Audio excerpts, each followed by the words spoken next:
The Oneota culture was probably directly ancestral to those Iowa Indians encountered by the first European explorers when they entered Iowa.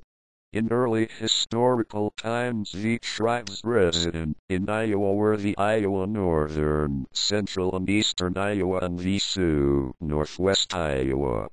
In the 18th century, the Sac and Meskwaki were driven out of their ancestral homelands in eastern Wisconsin by the Ojibwa with the assistance of the French. They resettled in western Illinois and eastern Iowa along the Mississippi River and some of its tributaries. The subsequent forced removal of the Sac to the western side of the Mississippi was the principal cause of the Black Hawk War of 1832. In 1837, a band of Potawatomi from northeastern Illinois were resettled in southwestern Iowa, and in 1840 the Winnebago of Wisconsin were moved by the U.S. Army to northeastern Iowa. All of these tribes, except the Sioux, who had earlier abandoned their lands, were resettled by the U.S. government on reservations in Kansas and Oklahoma during the mid and late 1840s. By 1850, no organized groups of Indians remained in Iowa. The story does not end here.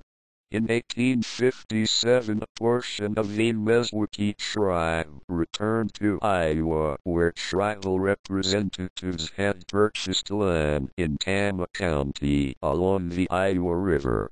Since that time, the Meskwaki have owned and controlled their own land and have not been dependent on the government, as were many of the Indians who were forced onto reservations in the 19th century.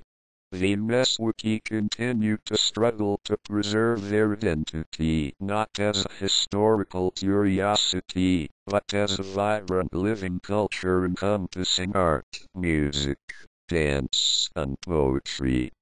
Today, the Meskwaki community in Iowa serves as a reminder that the people need not surrender their own culture to the dominant culture which surrounds them. Named by archaeologists for an Algonquin term for the upper Iowa River, the Oneota, tilled the fertile fields of the Midwest. The people planted gardens of corn, beans, and squash in rows of small hills or ridges. They included some plants we consider weeds today, knotweed and lamb's quarters, for example.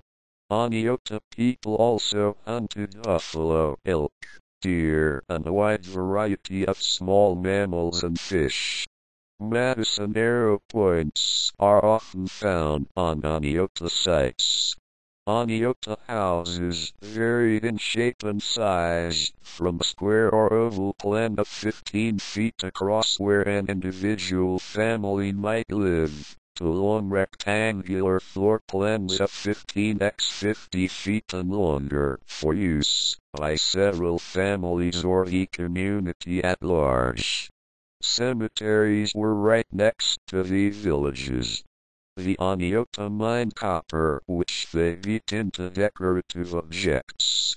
They mined or traded for catlinite, also called red pipestone, in southwestern Minnesota, and carved elegant pipes in animal effigies and platform shapes, some almost Art Deco in appearance. They wove baskets and clothing from plant fibers. They were wonderful potters. The few complete pots that archaeologists have found are satisfyingly round or oval jars and bowls, with pale glints of crushed clamshell in their thin walls.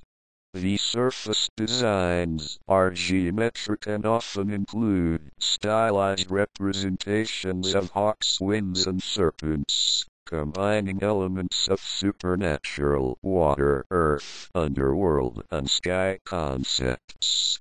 Fortifications at some of the larger village sites, as well as skeletal evidence of violence and physical trauma on buried individuals, tells us that the Oneota spent some amount of time in warfare, perhaps in defending their gardens or settling boundary disputes.